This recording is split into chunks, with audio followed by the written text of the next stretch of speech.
त्रैलंग स्वामी कौन थे? त्रिलंगा स्वामी, जिन्हें तैलंग स्वामी या तेलंग स्वामी या त्रैलंग स्वामी के नाम से भी जाना जाता है।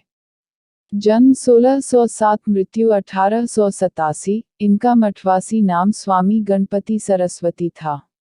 वह एक हिंदू योगी थे और अपनी रहस्यवादी आध्यात्मिक शक्तियों के लिए प्रसिद्ध थे। जीवन के उत्तरार्ध में इन्होंने वाराणसी में निवास किया। इनकी पश्चिम बंगाल में भी बड़ी मान्यता है, जहां यह अपनी यौगिक एवं आध्यात्मिक शक्तियों तथा लंबी आयु के लिए प्रसिद्ध रहे। कुछ लेखों के अनुसार त्रिलंगा स्वामी की आयु लगभग 300 वर्ष रही, जिसमें इन्होंने वाराणसी में लगभग 1737, 1887, 150 वर्ष का समय व्यतीत किया। कुछ लोग इन्हें भगवान शिव का अवतार भी मानते थे। श्री रामकृष्ण ने इन्हें वाराणसी के सचल विश्वनाथ, चलते फिरते शिव की उपाधि भी दी थी। त्रैलंग स्वामी का जन्म। तैलंग स्वामी का जन्म आंध्र प्रदेश के विजयनगरम जिले में कुंभिलपुरम, जिसे अब पुसतिरेगा तहसील की कुमिली के नाम से जाना जाता है, नामक स्थान में हुआ था। इनके माता पिता दोनों बहुत बड़े शिव भक्त थे, जिसके कारण इनके बचपन का नाम शिवराम था। इनकी जीवनी लिखने वालों तथा इनके शिष्यों के मध्य इनकी जन्मतिथि और इनकी लंबी उम्र की अवधि पर मतभेद है। एक शिष्य जीवनीकार के अनुसार शिवराम का जन्म 1529 में हुआ था, जबकि अन्य जीवनी लेखक के अनुसार इनका जन्म 1607 में हुआ था। इनकी जीवनी बिरुदराजु रामाराजु ने अपने 6 खंड प्रोजेक्ट के अंतर्गत एक खंड में आद्रा योगुलु शीर्षक के अंतर्गत लिखी है। त्रैलंग स्वामी द्वारा काली मां की साधना। शिवराम त्रैलंगा स्वामी के पिता का नाम नरसिंह राव और माता का नाम विद्यावती देवी था। दोनों ही भगवान शिव के भक्त थे। 1647 में जब इनकी आयु 40 वर्ष थी, इनके पिता की मृत्यु हो गई, जिसके उपरांत इन्होंने अपने सौतेले भाई श्रीधर को धन और पारिवारिक जिम्मेदारियां सौंपी थी। उस समय इनकी मां ने इनके साथ एक तथ्य को साझा किया कि मृत्यु के समय उनके पिता ने पुनः जन्म लेने की इच्छा व्यक्त की थी, जिससे वह मानव जाति के हित के लिए काली मां की साधना जारी रख सकें। इनकी मां ने शिवराम से कहा कि वह मानती हैं कि वह उनके पिता, उनके अपने दादा थे और उनका पुनर्जन्म हुआ था और इसी कारण उन्हें भी मां काली की साधना करनी चाहिए। अपनी मां से काली मंत्र की दीक्षा लेकर शिवराम ने पुण्य क्षेत्र के पास स्थित काली मंदिर में काली मां की साधना शुरू की।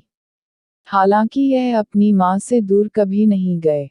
1669 में इनकी मां की मृत्यु के बाद इन्होंने उनका अंतिम संस्कार होने के पश्चात उनकी राख चिता भस्म बचाकर रख ली और वह उनकी चिता भस्म को प्रतिदिन लगाया करते थे और काली मां की साधना को और अधिक तल्लीनता के साथ दिन रात जारी रखा। त्रैलंगा स्वामी द्वारा भारत के तीर्थों का भ्रमण। उस दौरान शिवराम त्रैलंगा स्वामी ने अपने सौतेले भाई द्वारा शमशान घाट के पास बनाई गई एक झोपड़ी में एक वैरागी का जीवन व्यतीत करना प्रारंभ कर दिया था। 20 साल की आध्यात्मिक साधना के बाद फिर संयोगवश पंजाब से आए इनके पूर्व स्वामी भागीरथानंद सरस्वती से इनकी भेंट हुई और उनके साथ इन्होंने सदा के लिए हुलिया गांव का परित्याग कर दिया। अनेक प्रदेशों का पर्यटन करते हुए ये दोनों प्रसिद्ध पुष्कर तीर्थ पहुंचे। वहीं लगभग 78 वर्ष की अवस्था में शिवराम ने भागीरथ स्वामी से संन्यास की दीक्षा ली और उनका नया नामकरण हुआ गणपति सरस्वती। दीक्षा ग्रहण करने के बाद ये गंभीर साधना में निमग्न हो गए। भागीरथानंद सरस्वती का पुष्कर तीर्थ में ही देहांत हो गया। इस पवित्र क्षेत्र में लगभग 10 वर्षों तक कठोर साधना करने के बाद ये भारत के प्रसिद्ध तीर्थों की परिक्रमा के लिए निकले। तब उनकी आयु लगभग 88 वर्ष की थी। इस उम्र में भी उनका शरीर पूरी तरह सुगठित था और बुढ़ापा का कोई चिन्ह नहीं था। 1737 में बनारस में बसने के पहले यह 1733 में प्रयाग पहुंचे। त्रैलंगा स्वामी का स्वभाव। दशनामी के एक सदस्य के आदेश पर शिवराम बनारस में मठवासी का जीवन व्यतीत करते समय त्रिलंगा स्वामी के नाम से जाने जाने लगे। 1887 में अपनी मृत्यु तक वाराणसी में वे 80 घाट, हनुमान घाट में ऋषि वेदव्यास के आश्रम, दशाश्वमेध घाट सहित विभिन्न स्थानों पर रहे। वे अक्सर सड़कों या घाटों पर नग्न अवस्था में एक बच्चे की भांति निश्चिंत अवस्था में घूमा करते थे। उन्हें कथित तौर पर गंगा नदी के घाटों में तैरते देखा जाता था। वह बहुत कम और कई बार बिल्कुल ही नहीं बोला करते थे। बहुत सारे लोग उनसे अपने कष्टों को दूर करने के लिए उनकी योगिक शक्तियों के विषय में सुनकर उनकी तरफ आकर्षित हुए। वाराणसी में रहने के दौरान संतों के रूप में उन्होंने कई समकालीन बंगाली लोगों से मुलाकात की और उन्होंने उनका वर्णन भी किया, जिसमें लोकनाथ ब्रह्मचारी, बेनीमाधव ब्रह्मचारी, भगवान गांगुली, रामकृष्ण, विवेकानंद, महेंद्रनाथ गुप्त, लाहिड़ी महाशय, स्वामी अभेदानंद, भास्करानंद, विशुद्धानंद और विजयकृष्ण तथा साधक बामाखेपा प्रमुख रूप से रहे हैं। त्रिलंगा स्वामी के बारे में श्री रामकृष्ण परमहंस के विचार। त्रिलंगा को देखने के बाद रामकृष्ण परमहंस ने कहा, मैंने देखा कि सार्वभौमिक भगवान स्वयं अपने शरीर को अभिव्यक्ति के लिए एक वाहन के रूप में उपयोग कर रहे थे। वह ज्ञान की एक विस्तृत स्थिति में थे। उनके शरीर में कोई चेतना नहीं थी। रेत वहां बहुत गर्म थी। सूरज की गर्मी के कारण कोई भी उस रेत पर पैर नहीं रख सकता था, परंतु स्वामी गणपति सरस्वती उस रेत के ऊपर आराम से लेटे हुए थे। रामकृष्ण ने यह भी कहा कि त्रिलंगा एक वास्तविक परमहंस थे। सर्वोच्च हंस एक आध्यात्मिक शिक्षक के लिए एक सम्मान के रूप में इस्तेमाल किया जाता है, और यह भी कि संपूर्ण बनारस उनके वहां रहने से रोशन था। त्रिलंगा स्वामी द्वारा अजगर की मुद्रा लेना। त्रैलंग ने बिना मांगे अयाचिका का व्रत लिया हुआ था। जो कुछ भी उन्हें मिला वह उसमें ही संतुष्ट थे। अपने जीवन के बाद के चरण में जैसे जैसे उनकी प्रसिद्धि फैलने लगी, तीर्थ यात्रियों की भीड़ बढ़ने लगी। अंतिम दिनों में उन्होंने एक अजगर की भांति रहना शुरू कर दिया था, जिसमें वे बिना किसी हलचल के बैठे रहते थे, और उनके भक्तों ने उन पर सुबह से दोपहर तक पानी डालकर उनका अभिषेक किया और उन्हें भगवान शिव के एक जीवित अवतार के रूप में देखा। त्रिलंगा स्वामी का देहत्याग। त्रैलंग स्वामी की मृत्यु सोमवार की शाम 26 दिसंबर 1887 को हुई थी। उन्होंने पौष माह के शुक्ल पक्ष की एकादशी तिथि सन 1887 को इन्होंने नश्वर शरीर छोड़ा। उनके शरीर को गंगा में सलिल समाधि दिया गया था। घाटों पर खड़े भक्तों की शोक सभा में दशनामी संप्रदाय के भिक्षुओं के अंतिम संस्कार के नियमानुसार ही उनका अंतिम संस्कार किया गया था। त्रैलंग स्वामी की सिद्धियां। त्रिलंगा और उनकी आध्यात्मिक शक्तियों के बारे में कई कहानियां प्रचलित हैं, जो कि भारत में पौराणिक कथाओं के रूप में सुनी जाती हैं। रॉबर्ट अर्नेट लिखते हैं कि उनके चमत्कार अच्छी तरह से प्रलेखित थे और उनकी चमत्कारिक शक्तियां ऐसी थी जिन्हें मिथक के रूप में खारिज भी नहीं किया जा सकता, क्योंकि उनके द्वारा किए गए चमत्कार जीवित लोगों के द्वारा सुने और देखे गए थे। त्रिलंगा के विषय में यह तक कहा जाता है कि उनकी आयु 300 वर्ष के आसपास थी और उनका वजन 140 किलोग्राम से भी अधिक था। हालांकि इस बात के तथ्य भी मौजूद हैं कि शायद ही उन्होंने कभी कुछ खाया हो।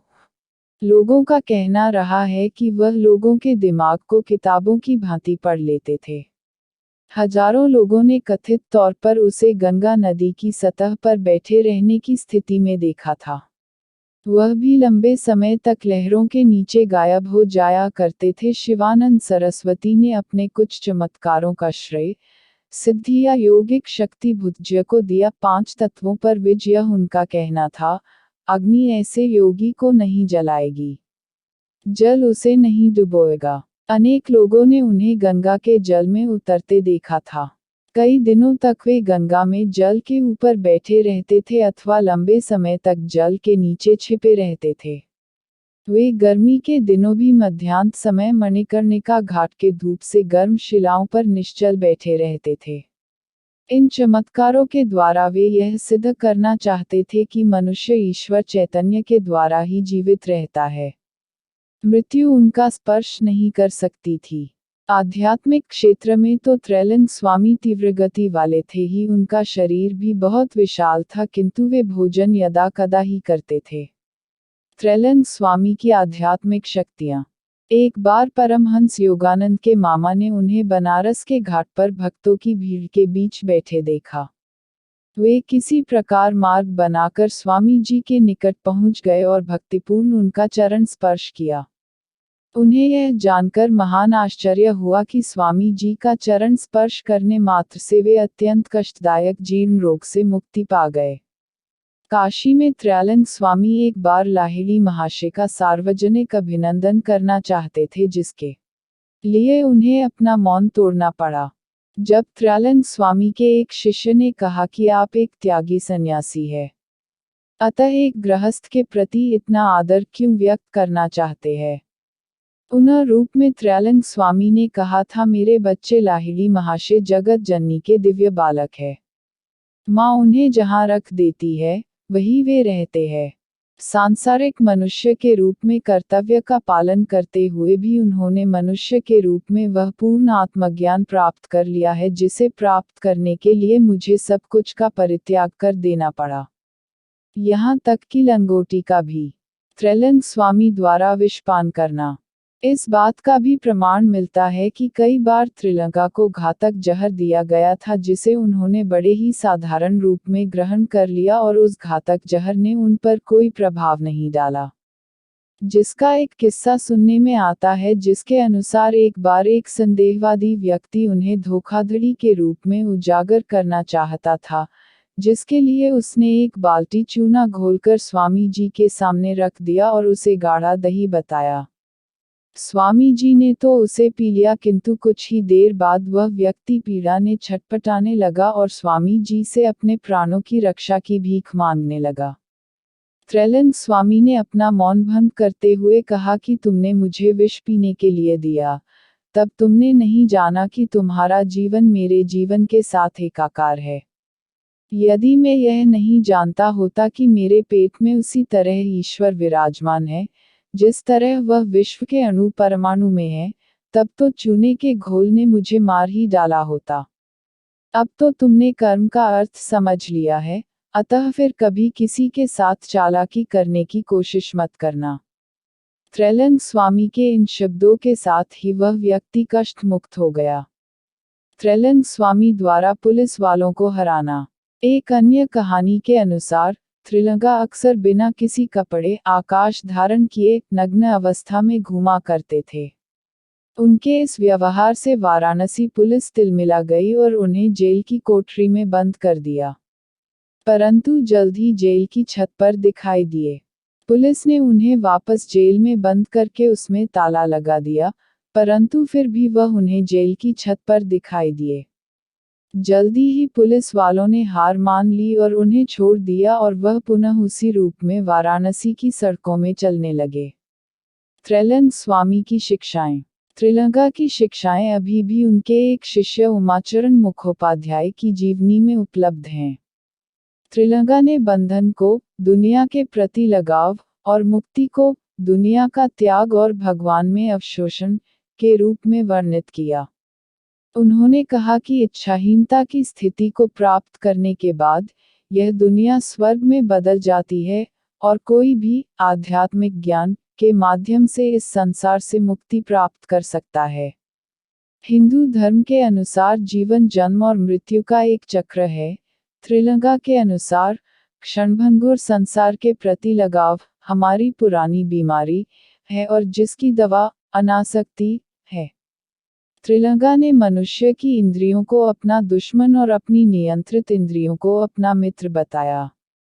एक गरीब व्यक्ति के बारे में उनका वर्णन जो बहुत लालची होता है और जो हमेशा अमीर के रूप में ही संतुष्ट रहता है। उन्होंने कहा कि तीर्थयात्रा का सबसे बड़ा स्थान हमारा अपना शुद्ध दिमाग है और लोगों को गुरु से वेदांत सत्य का पालन करने का निर्देश दिया। उन्होंने एक साधु का वर्णन एक ऐसे व्यक्ति के तौर पर किया जो आसक्ति और भ्रम से मुक्त हो और जिसने अहंकार को पार कर लिया हो, वही साधु है। त्रैलंग स्वामी की आध्यात्मिक शक्तियाँ। एक बार परमहंस योगानंद के मामा ने उन्हें बनारस के घाट पर भक्तों की भीड़ के बीच बैठे देखा।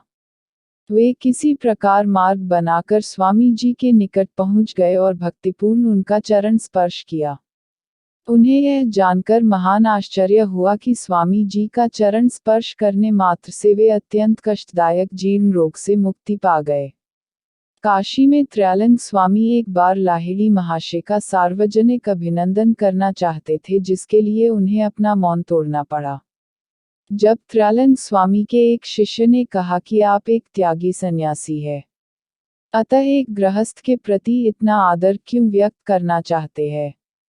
पुनः रूप में त्रैलंग स्वामी ने कहा था, मेरे बच्चे लाहिड़ी महाशय जगत जननी के दिव्य बालक है। माँ उन्हें जहाँ रख देती है वही वे रहते हैं। सांसारिक मनुष्य के रूप में कर्तव्य का पालन करते हुए भी उन्होंने मनुष्य के रूप में वह पूर्ण आत्मज्ञान प्राप्त कर लिया है, जिसे प्राप्त करने के लिए मुझे सब कुछ का परित्याग कर देना पड़ा, यहाँ तक कि लंगोटी का भी।